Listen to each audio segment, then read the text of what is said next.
đây chia cây lá cao rồi đi chân mai mùi rút biết đại biên mê đại miết lâm tạpប្រទេស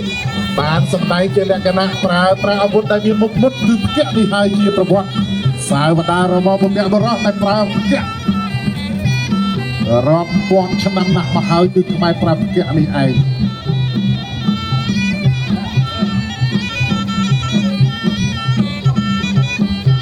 អ្នកហាត់យុទ្ធគុណដូនតាខ្មែរមានប្រយោជន៍ច្រើនណាស់បងប្អូន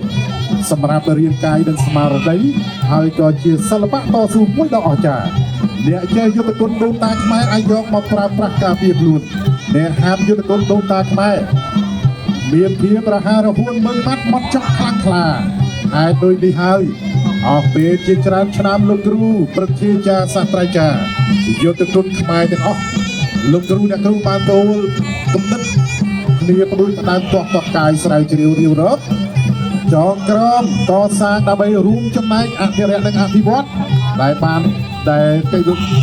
ទ្ធជននៃយុទ្ធជនយើងដែលស្លាប់បាត់បង់អស់ជាច្រើនទសវត្សរ៍ណាស់មកហើយនេះលោកគ្រូអ្នកគ្រូខំអភិរក្សខ្វះខាតយើងអភិវឌ្ឍបន្តបណ្ដាឲ្យរស់ឡើងវិញសូមទាំងដៃអរសាទរដល់កីឡាករនេះយើង